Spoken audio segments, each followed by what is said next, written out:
जानेछौँ है त कतिजना तल जानुभएको छ जस्तो लागिरहेछ मलाई। र अब परमेश्वरलाई धन्यवाद भएको होस् होइन। यो समय चाहिँ नि यहाँ किन छौँ हामीलाई थाहा छ है। हाम्रो दीक्षितले बसमा हामीलाई सूचना दिने अनुसार चाहिँ अब हाम्रो नवीन दाइ चाहिँ नि जाँदै हुन्छ होइन विष्णु एउटा आफ्नो कामको निम्ति जाँदै हुन्छ। अनि अब नवीन दाइ पनि नेपाल जाँदै हुन्छ होइन। यहाँ एमआरएनसी मण्डलीमा रहेर चाहिँ उहाँहरूले चाहिँ सेवाकाईहरू गर्नुभएको छ है। साँच्चै नै परमेश्वरलाई महिमा भएको होस्। र हामी सबैजना चाहिँ तपाईँहरूलाई चाहिँ नि हाम्रो हृदयदेखिको प्रार्थनामा सम्झिनेछौँ। तपाईँहरू जता भए पनि आज परमेश्वरको अनुग्रहले चाहिँ तपाईँहरूलाई चाहिँ ढाकिरहनेछ है। परमेश्वरको प्रेम एकदमै महान छ। हामी जहाँ छौँ जता छौँ आज हाम्रो जीवनबाट चाहिँ परमेश्वरको महिमा हुने काम गरौँ है। साँच्चै नै परमेश्वरलाई महिमा भएको होस्। र यो समय म हाम्रो दिपक दाजुलाई दिन्छु होला सायद उहाँले लिनुहुन्छ यहाँ पछि के हिजो हामी कहाँ थियौँ के थियो तर आज विष्णुसँग हुन त धेरै चिन्ताको परिचय त भएको छैन। तर नवीश्वर लामो समयदेखि हाम्रो साथमा हुनुहुन्छ होइन।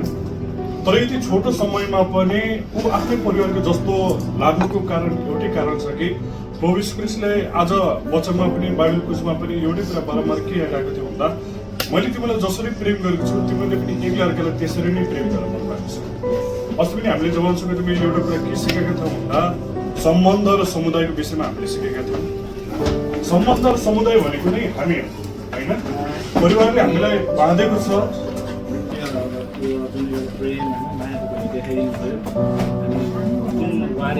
कलाकार छौँ तर पनि आज यसरी होइन कृष्ण एक भएर हामीले यसरी होइन एक आपसमा माया प्रेम बाँड्नु भएको छ। तपाईँले हाम्रो प्रति माया प्रेम सदैव हामी सम्झने रहन्छौँ। प्रार्थना याद पहिले बिर्सिन्छौँ। र विशेष गरी I miss you so much NLNC इङ्ग्लिसलाई मेरो दुई शब्द हेरेर सबैजना नमस्ते।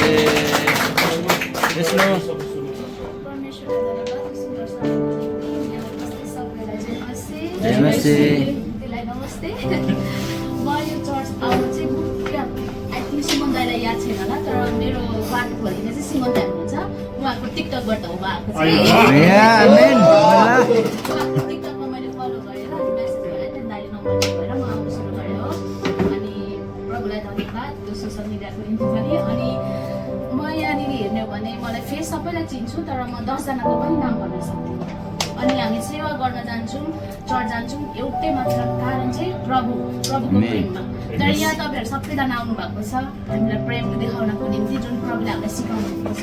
तपाईँहरूलाई धेरै धेरै धन्यवाद। अनि यहाँ जतिजना काम गर्दै हुनुहुन्छ अगाडि बढ्दै हुनुहुन्छ परमेश्वरले आशिष दिनुभएको होस्। अनि जतिजनाको फर्दर प्लानिङहरू छ मुभ हुने या ब्याक हुने परमेश्वरले त्यसमा पनि आशिष गर्नुहुन्छ। म जे पनि गर्छु त्यो मेरो इच्छा र मेरो योजनामा होइन त्यो चाहिँ परमेश्वरको इच्छा र योजनामा छ। म यो चाहिँ विश्वास गर्दछु ताकि मैले त्यहाँ गएर दुःख पाएँ भने पनि म मान्छु कि परमेश्वरको योजना हो भनेर। अनि परमेश्वरले मलाई आउने दिनहरूमा अझ धेरै आशिष गर्नुहुन्छ। हामी संसार सानो छ आयो सबैलाई म एक दिन फेरि पनि भेट्नेछु फेरि पनि देख्नेछु फेरि परमेश्वरसँग हामी सँगै बसेर परमेश्वरलाई महिमा दिनेछौँ परमेश्वरलाई धन्यवाद दिनेछौँ इभन संसारमा नभए स्वर्ग राज्यमा।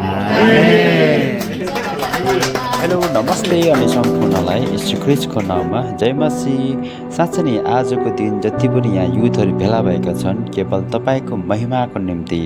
अनि परमेश्वर पिता यीशु ख्रीष्ट स्वयंले भन्नुभएको छ जहाँ 2 कि 3 जना मेरो नाउँमा भेला हुन्छ त्यहाँ म तिनीहरूको माझमा हुनेछु।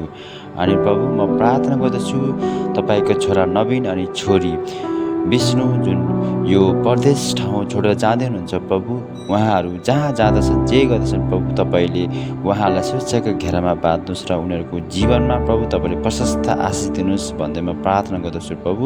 धन्यवाद छ सम्पूर्ण कुरा तपाईँको हातमा दिए प्रभु तपाईँ जीवित परमेश्वर यीशु ख्रीष्ट तपाईँ हुन्छ नि पवित्र नाउँमा आमेन।